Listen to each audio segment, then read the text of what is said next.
Hello everyone, I just want to share this scripture. Let it be between you and God. The word doesn't need to know. Matthew 6 verse 6. You will cry for help and he will say, here am I. Thank you, Jesus. I don't need to see the whole path. Just trust the one who holding the light. I trust the Lord with everything in me. God said, God's ways are higher than yours. At any time, God can shift you from waiting on it to walking in it. Believe it. Joshua 1 verse 9. For the Lord your God is with you wherever you go. Be so rooted in God's plan that even disappointment feels like divine protection. It was all God. Trust God no matter what happens. Putting God first will make you step out of our comfort zone. See Esther 2 verse 15. God is giving you favor and opening doors that you haven't even thought to knock. Let people go and see life differently. Start the day by handing everything over to God.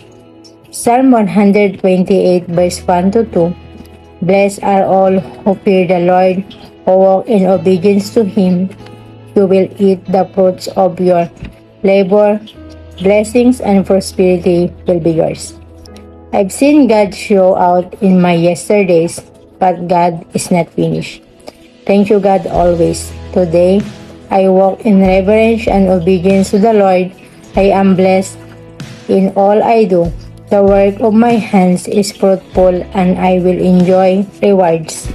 In Jesus' name, Amen. We can speak this aloud in the morning or before work as a reminder that our obedience is producing fruits even when we can't see it. See Psalm 28 verse 7. The Lord is my strength and my shield. I trust in Him with all my heart. He will help me and my heart will be filled with joy. The same power that raised Jesus from the dead lives in us. In 2024, when the heavens and the earth are darkened with darkness and shaken for 3 days, be sure to remember the King of Kings, Christ, who rose from the dead after 3 days. Let us go to the new heaven, new earth, and new world of love ruled only by Jesus for all nations and all peoples. Behold the new heaven, new earth, and new world, where there are no tears, no farewells, and no death, no mourning and limitation. Two witnesses sent only by Jesus will appear in me, and salvation will begin. Therefore, darkness will drive on away, salvation will also begin here, and judgment too. And the gospel will be preached to the ends of the earth. Only then will it be the end. Those who hear will come, those who are thirsty will come.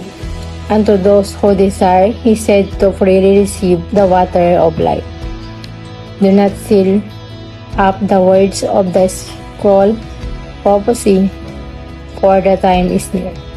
Revelation 22 verse 16. I, Jesus, have sent my angel to testify to you about these things for the churches. I am the root and descendant of David, the bright morning star. Amen. Now truly wake up, repent, believe in the gospel, and prepare in the name of Jesus alone. Matthew 24 verse 13. But the one who stands firm to the end will be saved. Glory to God in the highest, heaven and on earth. For we walk by faith, not by sight. Proverbs 18 verse 10. The name of the Lord is a strong fortress. The godly run to Him and are safe. Lord Jesus, you are my strong tower. We, your children, God is good all the time. I love God. Thank you, everyone. God bless you.